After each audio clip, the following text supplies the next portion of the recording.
नमस्कार दोस्तों, स्वागत है आपका मोटराइड्स में। मेरा नाम है अमित और ये हैं YISDI की नई मोटरसाइकिल्स जो कि भारत में बहुत जल्द उपलब्ध करा दी जाएंगी।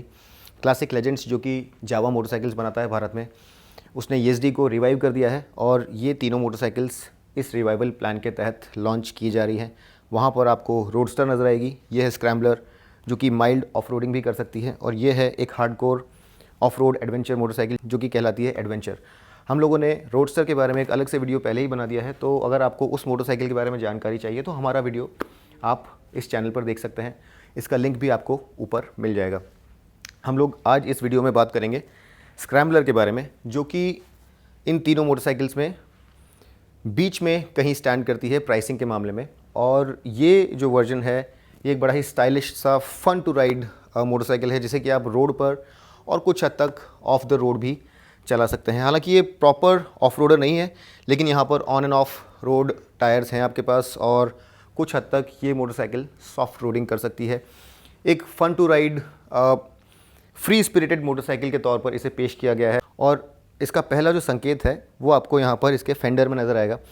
ये एक हाई माउंटेड बीक टाइप जो फेंडर है, ये जनरली आपको ऑफ रोड मोटरसाइकिल्स में, एडवेंचर मोटरसाइकिल्स में मिलता है, और ये यहाँ पर एक स्टाइलिस्टिक एलिमेंट के तौर पर पेश किया गया है, लेकिन ये डेफिनेटली आपको यहाँ पर नज़र आएगा।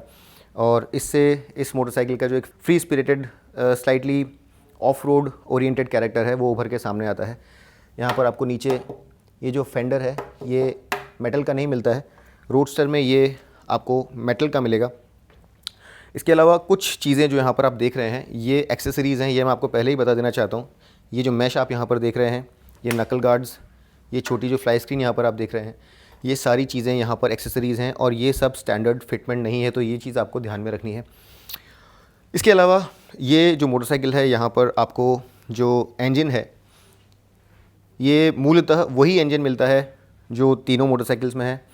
जावा की जो पैराक मोटरसाइकिल है वहाँ से इस इंजन को ड्राइव किया गया है, लेकिन ये इंजन जो है इसे काफ़ी हद तक चेंज किया गया है। क्रैंक केस अलग है, अंदर कॉम्पोनेंट्री काफ़ी हद तक अलग है, कॉन रोड्स अलग हैं, कैम्प शाफ्ट अलग है और बहुत सारे बदलाव यहाँ पर किए गए हैं। तो ये जो इंजन है ये एक लिक्विड कूल्ड इंजन है, 4 स्ट्रोक इंजन DOHC, और यहाँ पर जो पावर आउटपुट है वो इन तीनों मोटरसाइकिल्स में कहीं ना कहीं बीच में है। और अगर आप पावर आउटपुट की बात करें तो यहाँ पर आपको 29.1 PS की पीक पावर मिलती है 8000 RPM पर, और 28.2 न्यूटन मीटर्स की पीक टॉर्क मिलती है 6750 RPM पर। इंजन जो है ये एक 6 स्पीड ट्रांसमिशन के साथ मेटेड है और कैपेसिटी जो है इंजन की वो है 334 cc। अगर शैसी की यहाँ पर आप बात करें तो यहाँ पर आपको एक डुअल क्रेडल शैसी मिलता है, और यहाँ पर अगर आप देखेंगे तो आपको एडिशनल प्रोटेक्शन मिलती है इंजन के लिए, क्योंकि ये जो मोटरसाइकिल है इससे ये अपेक्षित है कि ये कुछ सॉफ्ट रोडिंग भी करेगी।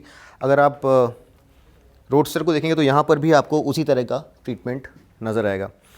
अब अगर हम लोग बात करें सस्पेंशन की, तो सामने ये सस्पेंशन जो है इसका जो डायमीटर है ये तीनों ही मोटरसाइकिल्स में सेम है, 41 mm डाया ये सस्पेंशन है, लेकिन ये ट्रैवल जो है ये तीनों मोटरसाइकिल्स में अलग अलग है। इसके अलावा ये जो डस्ट प्रोटेक्टर बूट्स हैं ये भी आपको केवल एडवेंचर और स्क्रैम्बलर में ही मिलते हैं, रोडस्टर में ये आपको नहीं मिलते हैं।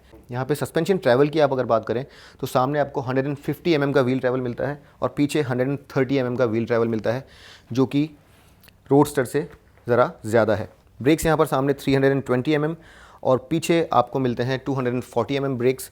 डुअल चैनल ABS स्टैंडर्ड है, और ये जो मोटरसाइकिल है ये कुछ राइडिंग मोड्स के साथ में भी आती है, ये आपको वहाँ रोडस्टर में नहीं मिलते हैं। और जब आप ये इंस्ट्रूमेंट कंसोल ऑन करेंगे तो आप पाएंगे कि यहाँ पर आपको ये कुछ मोड्स नज़र आते हैं, और जब आप ये निचला बटन लॉन्ग प्रेस करते हैं तो आप ये जो मोड्स हैं इन्हें चेंज कर सकते हैं। देखिए अभी रेन हो गया है और इसे अगर मैं दबा के रखता हूँ तो ये वापस से ऑफ रोड मोड में चला जाएगा। ऑफ रोड मोड में जो ABS है ये पीछे की ओर से डिसेंगेज हो जाता है और सामने वाला ABS काम करता है। उसके अलावा जो रेन मोड है वहाँ पर ABS जो है वो ज़्यादा सेंसिटिव हो जाता है और ज़्यादा इंट्रूसिव भी हो जाता है।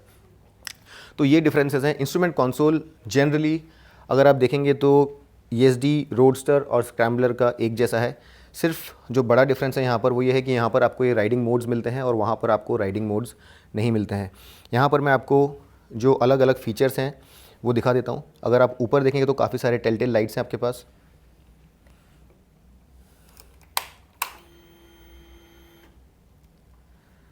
यहाँ आपके पास battery low indicator, engine temperature, ABS, turn indicators, neutral, engine malfunction और लो फ्यूल लाइट के इंडिकेटर्स हैं। और उसके अलावा tachometer, speedo, odo, fuel gauge, riding modes, एक क्लॉक, गियर इंडिकेटर और 2 ट्रिप और 1 ओडोमीटर आपको यहाँ पर मिलता है।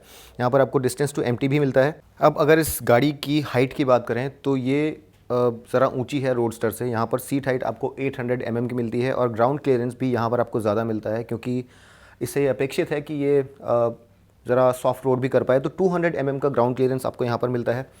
एग्जॉस्ट यहाँ पर जैसा आप देख रहे होंगे ज़रा अपस्वेप्ट है, एकदम फ्लैट नहीं है, क्योंकि ये केवल रोड पर चलने के लिए मोटरसाइकिल नहीं बनी है, इसलिए यहाँ पर ये एग्जॉस्ट भी ज़रा अपस्वेप्ट है।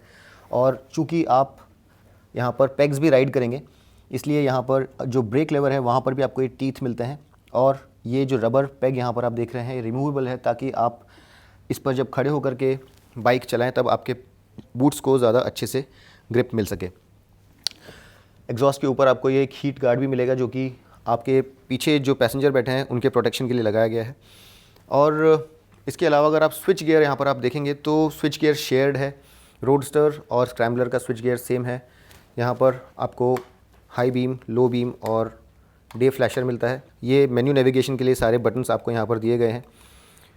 Turn indicators, horn, engine kill switch, hazard light और ये इग्निशन यहाँ पर आपको नज़र आएगा। यहाँ पर आपको बार एंड वेट्स भी नज़र आएंगे। और ये जैसा मैंने आपको बताया, नकल गार्ड्स जो हैं ये एक्सेसरी है। यहाँ पर आपको एक क्रॉस ब्रेस भी मिलता है हैंडल बार पर, जो कि गाड़ी का जो हैंडल है उसे मुड़ने से बचाता है। अगर गाड़ी कहीं टंबल ले लेती है, गिर जाती है, तो ये एक एक्स्ट्रा स्ट्रेंथ प्रदान करता है। इग्निशन यहाँ पर है। जैसा हमने देखा था रोडस्टर में इग्निशन जो है वो साइड में है, लेकिन स्क्रैम्बलर में इग्निशन आपको ऊपर दिया गया है। इसके अलावा यहाँ पर आपको एक USB सॉकेट भी मिलेगा, जो कि नॉर्मल USB है, और एक टाइप C USB सॉकेट भी मिलेगा। और ये जो फीचर है ये आपको स्क्रैम्बलर में एज अ स्टैंडर्ड फीचर मिलता है, लेकिन रोडस्टर में ये आपको एक ऑप्शनल एक्सेसरी के तौर पर दिया जाता है। अब अगर हम लोग यहाँ पर कर्ब वेट की बात करें तो 182 kgs का यहाँ पर कर्ब वेट है। और इस फ्यूल टैंक की कैपेसिटी है 12.5 लीटर्स। फ्यूल एफिशिएंसी जब हम लोग ये मोटरसाइकिल चलाएंगे तभी हमें मालूम पड़ेगी, लेकिन ये जो फ्यूल टैंक कैप है ये एक हिंज्ड यूनिट नहीं है, इसे पूरी तरह से बाहर निकालना होता है आपको। लेकिन ये काफ़ी अच्छे से फिनिश्ड है, काफ़ी सारा क्रोम उपयोग में लाया गया है यहाँ पर, और ये देखने में काफ़ी अच्छा लगता है। लेकिन ये इसकी जो फंक्शनैलिटी है ये ज़रा बेटर मेरे ख्याल से हो सकती थी। अगर आप इन ब्लिंकर्स को देखेंगे तो ये यहाँ पर LED यूनिट्स हैं। रोडस्टर में ये LED नहीं है, बल्ब्स हैं। टेल लैंप और पीछे वाले ब्लिंकर्स भी यहाँ पर आपको LED मिलते हैं। एक और जो बदलाव है यहाँ पर, अगर आप इसे रोडस्टर से कंपेयर करें तो यहाँ पर जो ये रियर शॉक एब्जॉर्बर्स हैं, यहाँ पर आपको एक्स्ट्रा कैनिस्टर मिलता है। हालांकि दोनों ही सस्पेंशन जो है वो गैस चार्ज हैं, लेकिन यहाँ पर आपको ये एक्स्ट्रा कैनिस्टर भी नज़र आएगा। और साथ ही ये जो पीछे वाला सस्पेंशन है ये प्रीलोड के लिए एडजस्टेबल है, ताकि आप सैग या फिर जो सस्पेंशन की स्टिफनेस है इसे अपने आराम के मुताबिक चेंज कर पाएँ। मेरे ख्याल से यहाँ पर स्विच गियर की जो क्वालिटी है ये ज़रा और बेहतर हो सकती थी। ये एक प्री प्रोडक्शन मॉडल है तो शायद इसमें बदलाव होगा, लेकिन अभी जो मेरा अनुभव है ये कहता है कि यहाँ पर ये जो प्लास्टिक्स हैं ये ज़रा डेफिनेटली बेहतर हो सकते थे। सीटिंग पोजीशन जैसा कि हमने रोडस्टर में देखा था, यहाँ पर भी काफ़ी अपराइट है। जो फुट पैक्स हैं ये बहुत ज़्यादा रेयर सेट नहीं है, और ये काफ़ी लाजमी है क्योंकि इस मोटरसाइकिल को आपको कई बार खड़े होकर के भी चलाना होगा। और जो हैंडल बार है ये बहुत ज़्यादा हाई नहीं है, लेकिन बहुत ज़्यादा लो भी नहीं है। तो अगर आप बहुत ज़्यादा ऊंचे कद के नहीं हैं तो आप इसे राइडिंग द पेग्स के वक्त भी इजीली पकड़ के चला सकते हैं। तो ये भी एक एडवांटेज है अगर आप इस गाड़ी को ऑफ रोड इस्तेमाल में लेना चाहते हैं। लेकिन जनरली ये जो मोटरसाइकिल है ये काफ़ी अपराइट सीटिंग पोजीशन लिए हुए है। रियर व्यू मिरर्स काफ़ी स्टडी हैं, और ऐसा नहीं लगता कि जब आप इसे तेज़ गति पर चलाएंगे तो वाइब्रेट होंगे या फिर वापस मुड़ जाएंगे। अब ये सीट अगर आप देखेंगे तो ये सीट एक सिंगल पीस यूनिट है, बहुत ज़्यादा लंबी नहीं है, और ये रिब्ड है।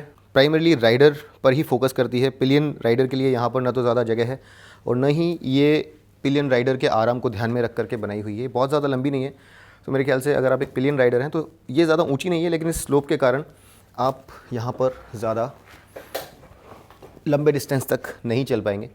और यहाँ पर बैठे हुए ही मुझे महसूस हो रहा है कि मैं कॉन्स्टेंटली सामने की ओर स्लाइड करता जाऊँगा। तो ये जो मोटरसाइकिल है ये टू अप राइडिंग के लिए ज़्यादा सूटेबल नहीं होगी। यहाँ पर आपको कुल मिलाकर के 6 कलर्स मिलते हैं, fire orange, yelling yellow, outlaw olive, rebel red, mean green और मिडनाइट ब्लू। यहाँ पर जो आखिरी वाले 3 कलर्स हैं, रेबल रेड, मीन ग्रीन और मिडनाइट ब्लू, ये महंगे कलर्स हैं और ये डुअल टोन है। कुछ और अगर हम लोग डिज़ाइन से संबंधित चीज़ों के बारे में बात करना चाहें तो यहाँ पर आपको टैंक के ऊपर ये स्ट्राइप नज़र आएगी।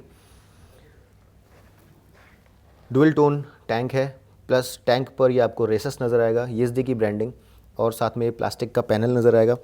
अगर आप पीछे की तरफ आएंगे तो आपको ये एक हगर भी नज़र आएगा, जहाँ पूरी सीट जो है एक रिब्ड स्टाइल लिए हुए है। पीछे की तरफ आपको ये डिम्पल्ड परफोरेटेड पैनल मिलेगा और साथ में आपको एक कॉन्ट्रास्टिंग वाइट स्टिचिंग मिलेगी। जैसा मैंने पहले भी कहा, यहाँ पर हमें फिट एंड फिनिश में ज़रा कुछ बेहतरी की उम्मीद नज़र आ रही है। यहाँ पर अगर आप देखें तो फिनिश ज़रा ज़्यादा बेहतर हो सकती थी और ये स्टिच कई जगह पर जो पैनल्स हैं, जो वेल्ड मार्क्स हैं, जैसे कि अगर आप यहाँ पर देखें तो ये वेल्ड मार्क बहुत सफाई से नहीं फिनिश किए गए हैं। तो इस तरह की कुछ चीज़ें जो हैं ये ज़्यादा बेहतर तरीके से की जा सकती थी। और हालांकि ये गाड़ी देखने में बहुत अच्छी लगती है, लेकिन ये फिनिश और ज़रा बेहतर होती तो ज़्यादा अच्छा होता। स्क्रैम्बलर की ब्रांडिंग आपको साइड पैनल्स में मिलती है।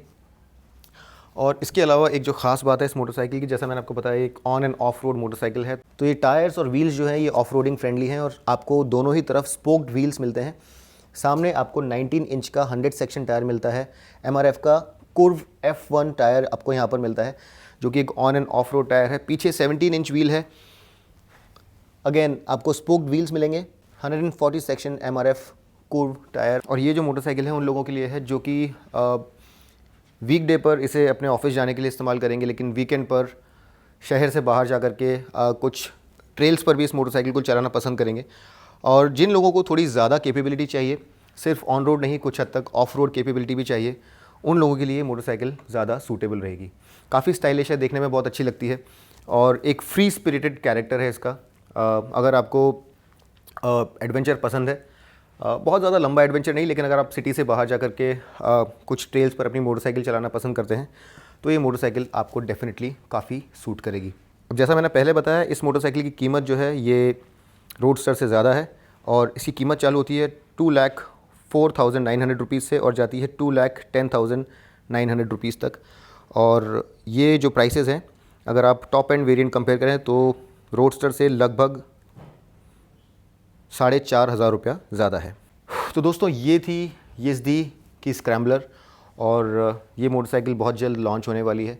जब ये लॉन्च होगी तो डेफ़िनेटली हम इसका बहुत ही डिटेल रिव्यू, जैसा कि हम हमेशा लेकर के आते हैं, आपके सामने लेकर के फिर से प्रस्तुत होंगे। लेकिन बहरहाल इन द मीन टाइम मैं उम्मीद करता हूँ कि इस वीडियो के द्वारा आपको इस गाड़ी के बारे में जो जो जानकारी चाहिए थी वो सारी आपको मिली। और अगर आपको ये वीडियो अच्छा लगा, अगर आप ईएसडी के फ़ैन हैं और अपने दोस्तों के साथ ये वीडियो शेयर करना चाहते हैं तो ज़रूर कीजिए। हमारी वीडियो को लाइक ज़रूर कीजिए, अपना प्यार हम पे इसी तरह से न्यौछावर करते रहिए। अगली बार तक के लिए मैं आपका दोस्त अमित आपसे विदा लेता हूँ। तब तक के लिए rev hard, rev free and ride safe.